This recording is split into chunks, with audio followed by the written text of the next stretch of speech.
Baiklah, selamat datang kembali. Sudah sekian lama umat Islam mengalah terhadap teori modern dan berpangku tangan saja. Padahal umat Islam mempunyai teori sendiri di Al-Quran mengenai alam semesta ini. Jika Anda Islam, maka kita akan berpikir dengan Islam. Sebelum saya membahas langit dan bumi, maka saya akan bertanya sesuatu kepada Anda. Jika benar bumi bulat, maka hal itu bisa kita rasionalkan dengan Al-Quran dan hadis. Kita tidak perlu mencari ayat yang menerangkan bentuk bumi. Apakah umat muslim sebegitu bodohnya sehingga harus muncul ayat yang menjelaskan sedetil-detilnya mengenai keduniaan? Semua bisa kita cari kebenarannya. Bumi bulat, apakah Anda tahu di mana bagian lapisan langit berada?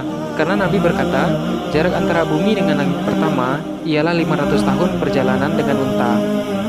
Dan Nabi juga berkata 70 tahun perjalanan dengan kuda. 500 tahun dengan kecepatan unta itu ialah 65 km per jam. 70 tahun dengan kecepatan kuda yaitu 76 km per jam. Kita akan mengambil kecepatan kuda dalam kasus ini. 76 dikali dengan satu hari yaitu 24 jam adalah 1824 km per hari. Jika kita mengambil per tahun maka dikalikan dengan 365 hari yaitu didapatkan 665.750 km. Karena Nabi berkata, dengan kuda ialah 70 tahun, maka dikalikan dengan 70. Dapatkan hasil 46.603.200 km. Dan ini, apakah Anda mengetahui, jika sudah menempuh jarak seperti ini, maka kata Nabi, kita akan sampai pada tempat tinggal Nabi Adam, yaitu langit pertama. Baik, Anda tahu di mana bagian atas dan di mana bagian bawah jika bumi bulat? Baik, kita akan coba jika Anda mengatakan bahwa bagian atas yaitu berada di atas kutub utara. Kita akan mengambil garis lurus di atas kutub utara. Maka sesuai dengan hadis Nabi mengatakan bahwa Nabi berada di Arab, maka pandangannya menghadap langit vertikal. Setelah dilihat dalam bumi bola, bentuk yang vertikal itu rupanya berada pada sisi pinggir bola. Maka itulah langit sejajar, karena tidak mungkin langit ditarik mereng sehingga harus dipaksakan menghadap ke atas, karena sejatinya langit berada di atas Nabi Muhammad. Oke, sejauh ini jelas. Jika ditarik garis lurus, maka langit yang sejajar di atas kepala di dalam bumi itu berjarak 46.600.000. Dan diketahui bahwa jarak dari bumi dengan matahari ialah 150 juta. Di sini bisa kita lihat lebih besar jarak matahari dibandingkan dengan jarak bumi ke langit. Anda bisa bayangkan sendiri. Nah, sekarang kita sudah mengetahui jarak langit dan bagaimana ukuran besar langit dibandingkan dengan ukuran matahari. Serta langit dari 1 sampai 7 itu masih kecil dibandingkan dengan matahari. Apalagi dengan galaksi atau jagat raya. Sudah pasti galaksi atau jagat raya itu memang tidak ada.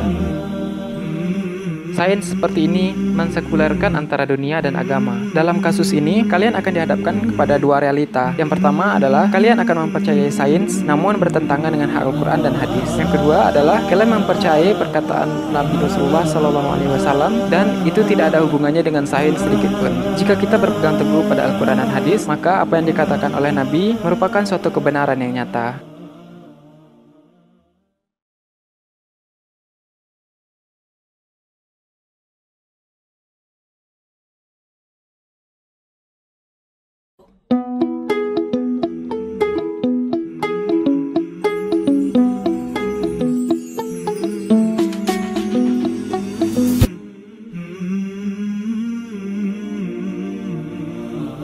Dengan adanya sangkalan bahwa bumi itu bulat, bukan berarti mereka bodoh dan menolak perkembangan zaman. Namun tidak akan ada yang perlu dipermasalahkan jika semua sesuai dan benar. Ada umat Islam yang pro dan ada yang kontra hingga sampai mencemooh. Hingga saat ini sudah lebih dari 200 bukti yang menandakan bahwa bumi tidak seperti asumsi. Baik, Anda Islam, maka saya akan bertanya pada Anda dengan logika Islam. Kita berbicara rasional saja. Bumi dan langit, yaitu dua kata yang spesial yang sering disebutkan dalam Al-Quran. Apakah yang dikatakan dengan bumi dan apakah yang dikatakan dengan langit? Jawaban mengenai apakah yang dikatakan dengan bumi yaitu kita memiliki dua. Pertama adalah tempat yang kita diami sekarang itu dinamakan bumi. Yang kedua adalah seluruh yang berbentuk planet di galaksi itu dinamakan bumi. Jadi kita sekarang memiliki dua pilihan. Lalu yang akan saya tanyakan adalah jika seluruh planet di galaksi dinamakan bumi, apakah seluruh planet bukannya benda langit? Artinya jika dinamakan benda langit berarti bukan bumi, karena Tuhan menciptakan langit dan bumi. Langit dibedakan dengan bumi karena seluruh benda yang mengambang di langit merupakan benda langit. Di manakah Adam diturunkan? Di manakah iblis menunggu hari kiamatnya? Di manakah tempat yang sangat spesial itu? Tidak ada yang mengetahui asal mula penciptaan alam semesta kecuali Allah. Mereka orang kufar tidaklah dihadirkan dalam penciptaannya dan tidak pula mereka menyaksikan ciptaan atas diri mereka sendiri. Maka nikmat Tuhanmu yang manakah yang kamu dustakan? Jadi, jika dikatakan seluruh planet di galaksi itu dinamakan bumi, artinya hal tersebut termasuk benda langit. Kenapa bumi tidak termasuk benda langit? Karena bumi hanya setitik debu di angkasa. Artinya, bumi juga benda langit jika kalian mengacu kepada galaksi dan alam semesta. Yang kedua, selanjutnya, kita akan memilih mengenai bumi adalah tempat yang kita diami sekarang.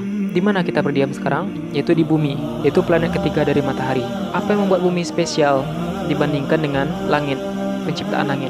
Sedangkan langit diciptakan langsung jadi, sedangkan bumi diciptakan dalam 2 kali penciptaan. Artinya jika bumi adalah setitik debu di luar angkasa, berarti bumi juga termasuk dalam benda langit. Artinya tidak ada yang namanya bumi. Semua benda langit termasuk ke dalam langit. Sampai sini sudah jelas? Artinya jika kita mengacu kepada galaksi dan alam semesta, yang namanya bumi tidak ada. Jadi Tuhan tidak akan menciptakan yang namanya bumi yang begitu spesial ini. Artinya hanya langit yang diciptakan Tuhan, karena langit itu mencakup semua benda-benda langit di dalam langit. Sampai sini sudah jelas? Artinya Tuhan tidak akan memisahkan antara bumi dan langit jika penciptaan bumi hanya setitik debu di angkasa.